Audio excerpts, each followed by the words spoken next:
नमस्ते, मैं हूं डॉक्टर जीवी के चैतन्य राव, आपका साइनस डॉक्टर। आज हम मिनिमली इन्वेसिव साइनस सर्जरी प्रक्रिया बैलून साइनोप्लास्टी के बारे में बात करने जा रहे हैं। आइए मैं आपको आज की बातचीत की रूपरेखा देता हूं। मैं संक्षेप में साइनस और साइनसाइटिस के बारे में बात करूंगा।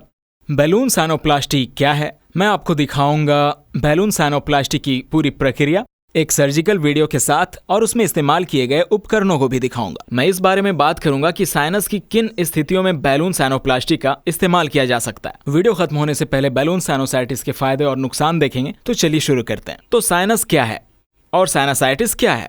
हमारे शरीर में 5 जोड़ी साइनसेस होते हैं जो कि नाक के आसपास रहते हैं। आंखों के ऊपर साइनस का एक जोड़ा होता है जिसे हम फ्रंटल साइनस कहते हैं। जो साइनस आंखों के बीच मौजूद होते हैं उन्हें हम एथमॉइड साइनस कहते हैं।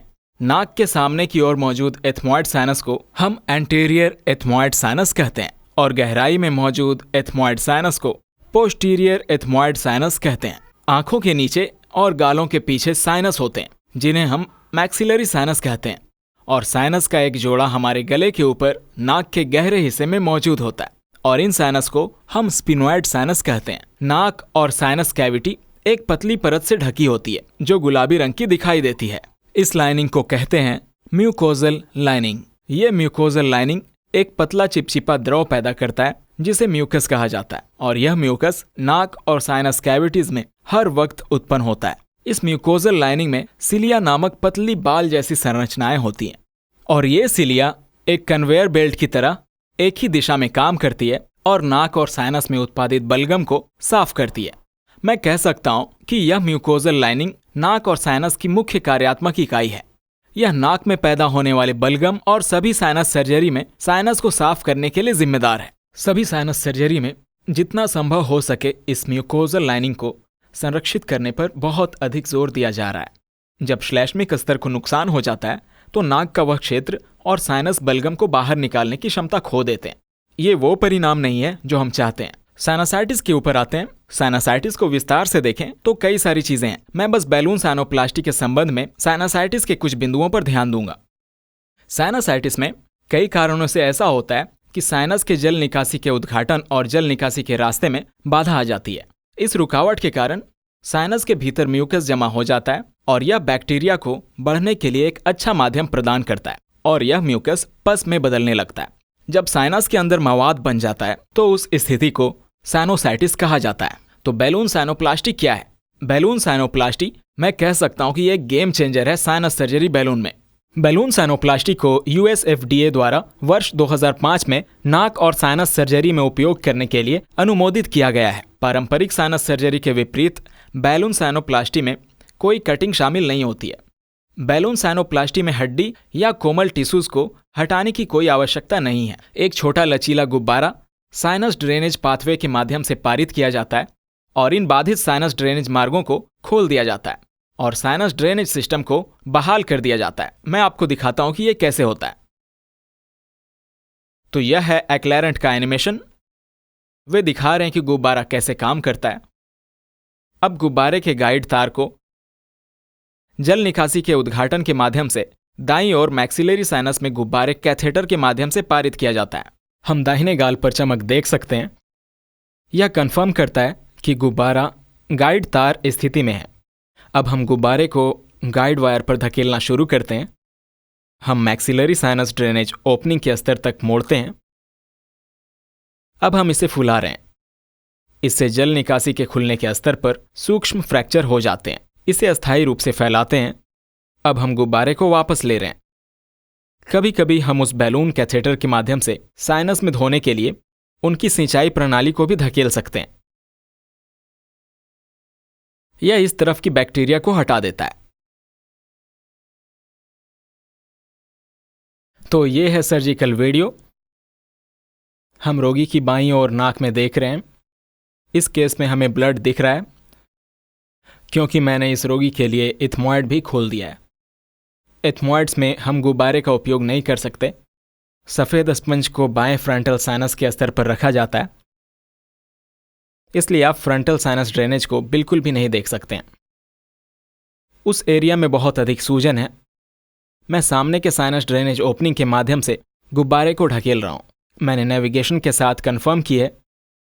अब मैं गुब्बारे को 10 एटमॉस्फेरिक प्रेशर तक फैला रहा हूं और मैं इसे 20 सेकंड्स के लिए रोकूंगा, एक बार साइनस के अंदर और एक बार फ्रंटल साइनस ड्रेनेज ओपनिंग के स्तर पर। मैंने इस क्लिप को फास्ट फॉरवर्ड कर दिया है। तो जैसे ही हमने 2 डायलेशंस कर दिया, तो अब हम बैलून को रिमूव करते हैं। हम देख सकते हैं कि फ्रंटल साइनस ड्रेनेज ओपनिंग कितनी व्यापक रूप से फैली हुई है। ऐसा लगता है कि हमने बहुत कम रक्तस्राव देखा है और आसपास के टिश्यूज को कोई नुकसान नहीं हुआ है। बाईं ओर आप पहले देख सकते हैं और दाईं ओर आप गुब्बारे के फैलाव के बाद देख सकते हैं। किन साइनस कंडीशन में बैलून सैनोप्लास्टी का उपयोग किया जा सकता है। बैलून सैनोप्लास्टी का उपयोग सभी प्रकार के पुराने साइनसाइटिस रोगियों में किया जा सकता है। जब साइनसाइटिस में आंखों के ऊपर साइनस शामिल होते हैं तो वो फ्रंटल साइनस होता है, और साइनस जो आंखों के नीचे होता है उसे मैक्सिलरी साइनस कहते हैं, और साइनस नाक के पिछले हिस्से में जो मौजूद होता है उसे स्फेनोइड साइनस कहते हैं। हम इस साइनस ड्रेनेज ओपनिंग को खोलने के लिए बैलून सैनोप्लास्टी का उपयोग कर सकते हैं। बैलून सैनोप्लास्टी का उपयोग आंखों के बीच के साइनस को खोलने के लिए नहीं किया जा सकता है, जो कि एथमॉइड साइनस है। तो क्या है बैलून सैनोप्लास्टी के फायदे और नुकसान? आइए पहले फायदे के बारे में बात करते हैं। बैलून सैनोप्लास्टी मिनिमली इन्वेसिव है। इसमें कोई कटौती शामिल नहीं है। किसी भी हड्डी या नरम टिश्यू को हटाने की कोई आवश्यकता नहीं है। साथ ही साइनस के सामान्य जल निकासी तंत्र को बैलून सैनोप्लास्टी में बनाए रखा जाता है। रोगी द्वारा अनुभव किए जाने वाले रक्तस्राव और पोस्ट ऑपरेटिव दर्द में कमी आती है। साथ ही जब बैलून सैनोप्लास्टी की जाती है तो रोगी के ठीक होने का समय कम हो जाता है और रोगी अपनी सामान्य गतिविधियों में बहुत तेजी से वापस आ सकता है। इतना ही नहीं, कुछ ऐसे साइनस भी होते हैं जो साइनस के अंदर म्यूकोजल लाइनिंग के क्षतिग्रस्त होने पर रीस्टेनोसिस होने का खतरा होता है। ये खास तौर पर आंखों के ऊपर के साइनस यानी फ्रंटल साइनस के लिए सच है। तो बैलून सैनोप्लास्टी जब फ्रंटल साइनस के ड्रेनेज के ओपनिंग के लिए उपयोग किया जाता है तो रीस्टेनोसिस की संभावना बहुत कम हो जाती है। अब बात करते हैं नुकसान की। पहला नुकसान ये है कि साइनस ड्रेनेज को खोलने के लिए हम जिस गुब्बारे का उपयोग करते हैं वह एक डिस्पोजेबल गुब्बारा होता है, यानी हम इस गुब्बारे का एक से अधिक मामलों में उपयोग नहीं कर सकते, तो यह सर्जरी की लागत में जुड़ जाता है।